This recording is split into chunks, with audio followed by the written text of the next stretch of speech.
Best of r/entitled parents episode 128. Subscribe for edit videos daily. So last story got no traction, but fuck it, this story is about moving in with BD. Like I said in my last story, bitch dad came into my life when I was 14 or 15. I had just finished my freshman year of high school and BD told me I'm moving to Maryland with BD. I don't know this man, but he sure did demand my love and respect. He got none BTW. I was putting my stuff in the trunk of BD car and I gave my brother a hug goodbye. I didn't want to leave my bro and friends to be with some cocksucker who couldn't raise me or didn't care who I am as a person. As we drive off, BD has a friend and they start talking about how the new house has cameras. BD makes a joke saying that I'll have girls over and that I should make sure the cameras catch everything. I'm still a minor y'all, and I'm sure any girl I bring over would be a minor too. I reply with yes sure, not really caring about the conversation or his perversions, and he tells his friend, you see, you need to have your kids like this, and he clenches his fist. I should have gotten out of the truck the second he said that. Not much after that. Maryland was like jail. Racially divided and Nazis everywhere. Thank you. Next. Cast. Me, a Muslim kid. Brian, friend. Jack, friend. Ethan, also Muslim friend. ED, entitled dad. EK, entitled kid. Okay, let me explain a bit. Me and my friend Ethan are both Muslim teenagers. Ethan moved to Spain a couple of months ago partially because of this incident. So me and my friends were waiting to get Dunkin'. We had been waiting in line for a while. Just before we were about to order, in comes ED and EK. I didn't think much about them until we ordered. I go up and EK says, "Father, can you remove the terrorists from the line please? I would like to order now." I noticed that people weren't getting up and telling this guy to back off, but they stopped what they were doing. His dad comes over and Ethan to the ground. He then looked at me. Jack and Brian turned towards him and simultaneously said, "What the heck, dude?" He looks sort of confused. "Wait, you good guys are friends with suicide bombers?" Ethan gets up and punches this guy in the face. He goes down, but EK screams, "How dare you attack my father," and begins to wail on Ethan. People intervene. End of story. They were let off with a warning because they donated a lot to the town. The end. Thank you. Next.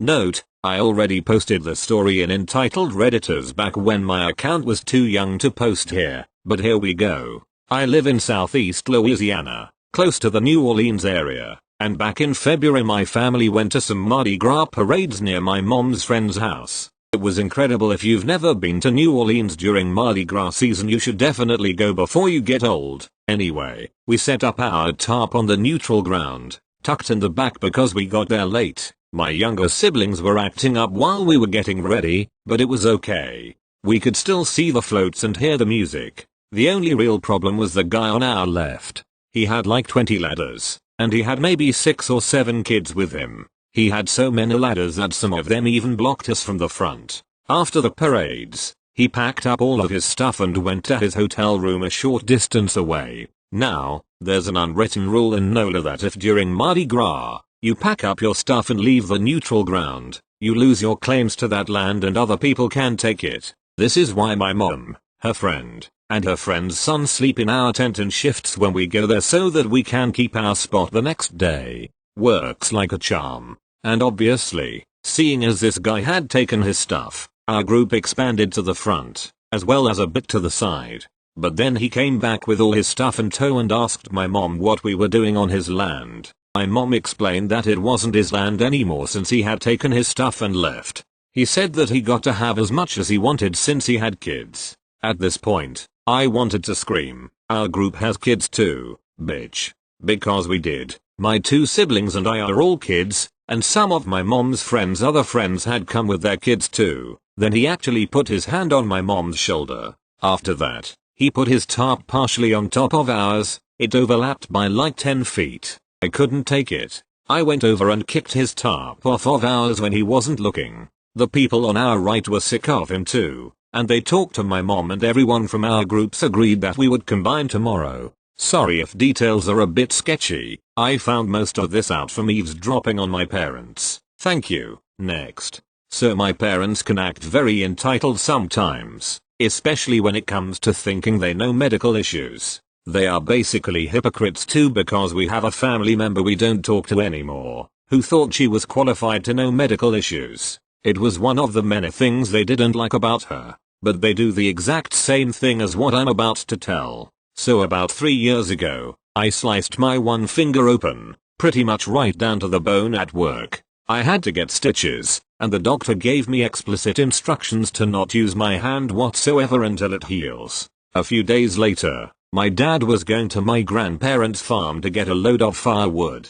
I decided to just come along to say hi to them. When my dad started loading firewood, he wanted me to help.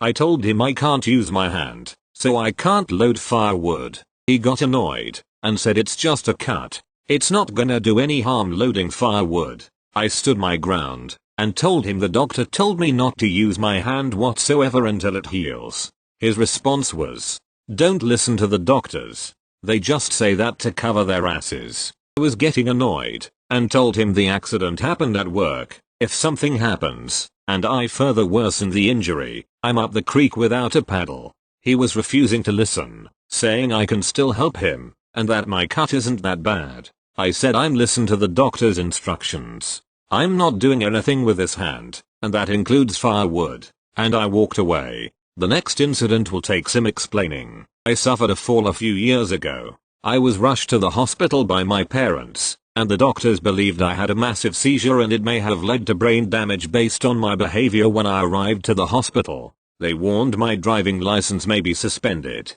but they will be sending me to specialists for tests. During that time, since my mom somewhat witnessed my fall, and what I was doing when I lost consciousness, my dad told me not to let my mom tell the specialist what she saw, because she'll just make things worse for me. I ignored his advice, which was good, because the specialist wanted to hear exactly from my mom what she saw. They determined I suffered from a lack of oxygen getting to my brain, which led to me falling. But, it led to an even more serious issue. So in the years after, I noticed things. My memory was failing me. I was forgetting things within a few minutes. I had trouble thinking of solutions for simple tasks, and even properly speaking at times. And worse of all, severe headaches several times a week that led to me losing my stomach. I had a friend who specializes in diagnosing brain issues through speech, and she noticed a lot of issues with me. She believed I had a traumatic brain injury. So I opened up to my mom what was going on and what the reason may be, and her response: "You don't have a brain injury." So, knowing I would just have to face this alone, I went through everything I could. My friend did the tests on me over the phone to determine the severity, and said it was in the severe range, not life-threatening, but the results were very concerning. So I went to my doctor, who arranged to get a MRI done, but it wouldn't be for several weeks. So in that time, we went on vacation, and my parents arrived home before I did since I was coming home in my own vehicle, and I didn't realize the hospital phoned my home phone instead of my cell. Because my mom heard the voicemail confirming the MRI. She was pissed I didn't tell her. I told her that I tried explaining it, but she didn't want to listen. She said, "Well, you should be telling me these things." I was pissed, but not as pissed as what happens next. I told her my friend gave me test, and it gave solid evidence that I have a brain injury. Her response was, "Well, your friend doesn't know what they are talking about." I told her what kind of specialist they were, and her response again was that has nothing to do with the brain. I bit my tongue, wanting to say, "Do you know what the heck those specialists do? If you look it up, they are directly involved in brain trauma." But things were tense enough, and didn't want to add to anything.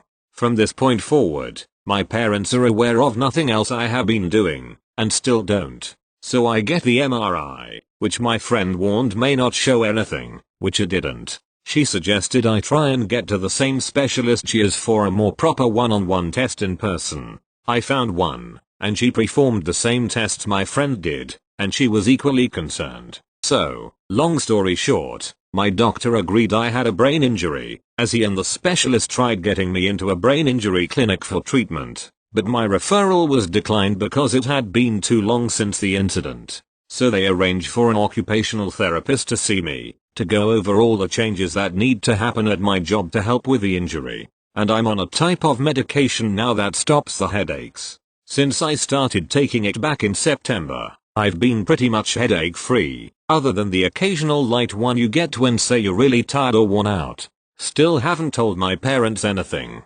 Don't know if I ever will.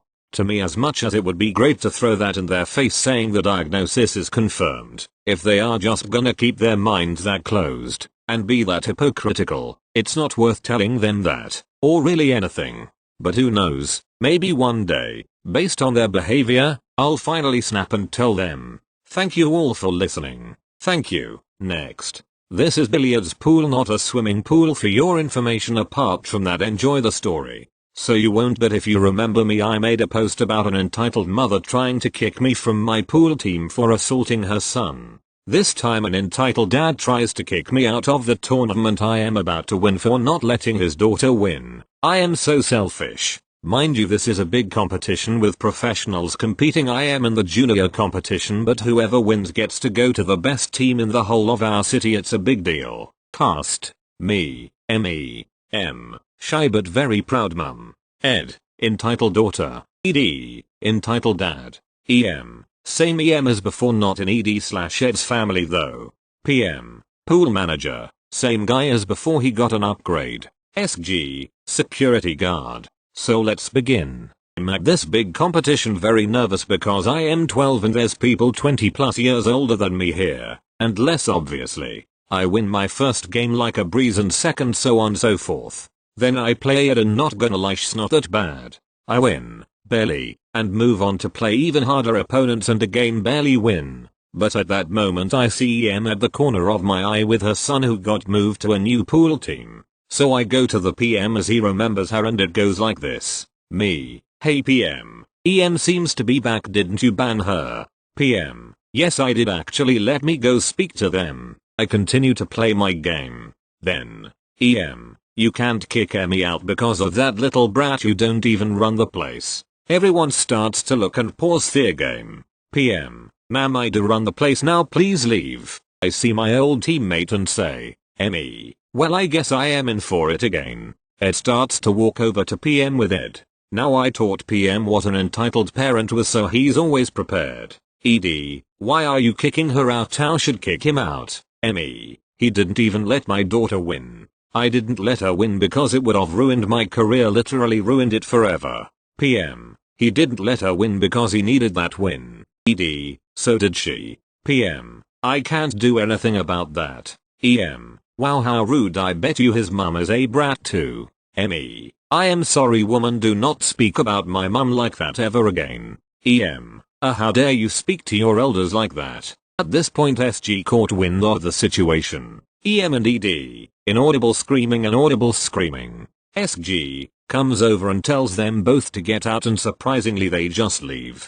Ed, what a stinking loser, not even letting Emmy win. F you. Em comes over and like before asks if I am okay and I said yes. BTW, I came second in the competition at the end and got into one of the best teams. I am just happy I beat my old teammate, old DK. Ed, I got to see Ed and Em get kicked out and got into a really good team. It was a good day. Thank you. Next. Backstory. My dad had a few things at a Walmart, but he had 2 things over the limit, which is always fine, because he did it before, but didn't work this time. Cast, me 10-year-old me, the best fucking dad ever, EB entitled bitch. So, we're finishing up shopping for a few items, and we went in the express line. As before I said, he only had 2 over the limit. We get in line, behind 2 other people, and behind us was a entitled Karen with at least 10 items over the limit, complaining about the line she was in, yada yada yada. We waited, and the first person was almost done. Karen got off the phone, and then she looked at how much stuff we had, and well, this is how it went. EB, excuse me? Yes? EB, don't you have too much stuff to be in the express line? D, it's just her 2 extra things. Without noticing her cart, a minute went by, and I looked at her cart, and saw she had a lot more, and being the dumbass I was, I said, you have way too much to be in this line. EB, so? It's just a few extra. Making fun of my dad. I got heated because she made fun of my father, and I told him what she said, and he turned around, and tried to talk but she said, what now, bald ass? At this point I was so mad, I pushed her cart away from the back of me. Bad move. And she just rammed the cart into me. I start bawling because she rammed the cart into me, making me fall face first. Of course, she starts with the "he assaulted me first" type shit. In come the manager, who was luckily a witness. He came up to us and asked what happened. My dad tried to talk but she cut him off with lies, then heard mine and my dad's stories. She got kicked out, with police behind her, and she got a ticket, I heard, for assault. I shortened the ending for you guys. I will respond the best I can. Thank you. Next. I'm a college student and I live in a different city than my parents. I don't visit very often because I'm kinda sick of my parents' toxic and over-attached behavior, but it more or less comes down to my father. However, currently I'm at home due to college being locked down because of coronavirus. As we have a flat that's not really suited for 4 people living in there, I had to share a room with my sister. I'm male. Growing up, when I moved out it became her room, so when I'm at home I sleep in the living room, keeping the few things I take with me in my parents' bedroom. So I have to spend basically all day in the living room on the couch, no matter what I do. And on a regular basis I'm supposed to move to the kitchen because my father feels entitled to watch the news about 5 times a day. You should show some respect is what he says when I don't want to move. I just do it so I don't have to stay in the same room as him. I try to keep the contact with my father at a bare minimum as I know that discussions and fights are pre-programmed. I eat at different times than my family and usually watch YouTube videos so he doesn't bother me, but I think he doesn't get it. He gets to me and just starts talking, mostly about corona, forcing me to stop my video. 95% of the stuff he said in the last week since I've been here had to do with corona. Usually to tell me how shitty a country is because it has X new cases and how great our country is handling the situation. Side note, my parents are foreign to where we live. I was born here. Our country is where my roots are. He put up 10 bottles with hand sanitizer, demanding from everyone to wash their hands and acting like the greatest health expert when 2 weeks prior he didn't wash his hands 3 times a day, or to not sneeze, and wear masks inside so he doesn't get sick. I know how he acts like and I can't change him so I have to accept it. But more often than not I snip at him when he talks bullshit and that's where I hear the words "you show no respect." I usually just ignore him and leave the room. Now we come to the point why I'm writing this post. My sister and I are fluent in English. My parents don't speak English at all. I waffs in the kitchen, my father watching the news, and went to the hallway as my sister headed out of her room to show her a meme. I commented something in English as the meme was in English and we both laughed. That's when I quietly heard from my father in the living room, "Listen, they are laughing about us." I rolled my eyes and went back to the kitchen to realize I should confront him. I went to the living room and said to my father, "I've heard you. Don't forget, the world circles around the sun, not around you." "What did you say to her?" he answered. "Learn English or look it up in the dictionary," I said with a grin as I closed the door and went back to the kitchen. I'm sitting in the kitchen writing this text, waiting to hear the magic words once again from his mouth.